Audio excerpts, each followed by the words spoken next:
Hello बच्चों, आज हम लोग क्लास 10 का केमिस्ट्री में एलोट्रोप्स ऑफ कार्बन को पढ़ेंगे। तो एलोट्रोप्स ऑफ कार्बन का मतलब कि कार्बन हमारे नेचर में कई रूपों में पाया जाता है। It means carbon is available in the nature in various forms. तो इन रूपों को ही हम कार्बन का एलोट्रोप्स कहते हैं। अब कार्बन के जो एलोट्रोप्स हैं जो प्रकृति में पाए जाते हैं उनमें डायमंड है, ग्रेफाइट है और फुलरिन्स है। मतलब ये तीनों कार्बन के ही अलग अलग रूप हैं, यानी कि ये तीनों रूप एलिमेंट कार्बन के एटम से ही बने होते हैं। तो चलिए बारी बारी से इनको हम लोग डिटेल में जानते हैं। तो सबसे पहले डायमंड। तो डायमंड में कार्बन एटम्स का स्ट्रक्चर 3 डायमेंशनल होता है। इसका मतलब कि डायमंड में एक कार्बन एटम अन्य 4 कार्बन के एटम से जुड़ा रहता है, अटैच रहता है। तो इस प्रकार से कार्बन 3 डायमेंशनल स्ट्रक्चर जिस रूप में बनाता है वही डायमंड है।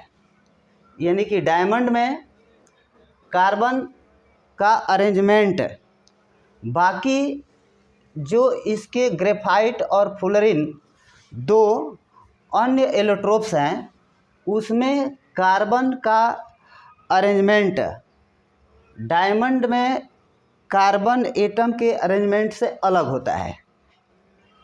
तीनों के तीनों कार्बन एटम से ही बने होते हैं, लेकिन तीनों में डिफरेंस ये होता है कि इनमें कार्बन एटम का अरेंजमेंट अलग अलग तरीके से होता है। तो चलते हैं। तो सबसे पहले डायमंड में हम बता रहे थे कि डायमंड में कार्बन एटम एक स्पेशल अरेंजमेंट में जुड़े रहते हैं। इसमें कार्बन का एक एटम अन्य 4 एटम के साथ जुड़ा रहता है। तो इस प्रकार डायमंड एक 3 डायमेंशनल स्ट्रक्चर बनाता है। 3 डायमेंशनल स्ट्रक्चर का मतलब कि इसके स्ट्रक्चरल में लेंथ भी होता है, ब्रीथ भी होता है और हाइट भी होता है। इसको 3 डायमेंशनल स्ट्रक्चर कहते हैं। इसके बाद आता है ग्रेफाइट। तो ग्रेफाइट में एक कार्बन एटम अन्य 3 कार्बन एटम के साथ जुड़ा रहता है, जबकि इसमें एक कार्बन एटम डबल बॉन्ड से जुड़ा रहता है। इस प्रकार से कार्बन की 4 वैलेंसी सेटिस्फाई हो जाती है। लेकिन ध्यान देने वाली बात यह है कि ग्रेफाइट में जो कार्बन एटम होते हैं वो एक ही प्लेन में हेक्सागोनल एरे के रूप में अरेंज्ड होते हैं और वो लेयर बनाते हैं। इस प्रकार से हेक्सागोनल एरे एक दूसरे के ऊपर अरेंज रहते हैं।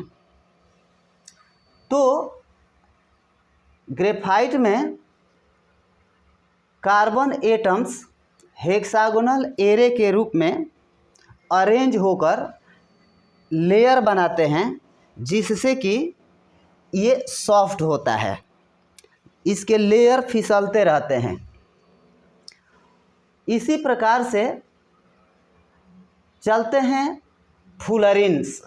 ये भी कार्बन के ही एलोट्रोप्स होते हैं, लेकिन इसमें कार्बन 60 एक ऐसा स्ट्रक्चर है जो कि फुटबॉल के आकार का होता है, फुटबॉल जैसा दिखता है। इस कारण से इसको हम कार्बन 60 के नाम से जानते हैं। और इस एलोट्रोप का जो स्ट्रक्चर है वो एक यूएस आर्किटेक्ट थे जिनका नाम था बकमिंस्टर फुलरिन, उन्हीं के नाम पर इस एलोट्रोप का नाम दिया गया है। तो इस प्रकार से हम देखते हैं कि कार्बन के जो विभिन्न रूप हैं, डिफरेंट फॉर्म्स हैं, उन्हीं को हम एलोट्रोप्स कहते हैं। इन एलोट्रोप्स का फिजिकल प्रॉपर्टी यानी कि इनका शेप, कलर, डेंसिटी, जो फिजिकल प्रॉपर्टी है वो बहुत डिफरेंट होती है, अलग होती है। क्यों? क्योंकि इनके अंदर जो एलोट्रोप्स हैं, इनके स्ट्रक्चर के अंदर एटम्स का अरेंजमेंट अलग अलग तरीके से होता है, इसलिए इनका फिजिकल प्रॉपर्टी डिफरेंट होता है। लेकिन बात करें इनकी केमिकल प्रॉपर्टी की, तो सभी एलोट्रोप्स में कार्बन एटम ही होता है, इसलिए इनकी केमिकल प्रॉपर्टी सिमिलर होती है, सेम होती है। तो ये रहे हमारे कार्बन के कुछ एलोट्रोप्स जो हमें कॉमनली दिखाई देते हैं। तो इसके साथ ही ये एलोट्रोप्स ऑफ कार्बन के बारे में हम लोगों ने जान गए। Thank you.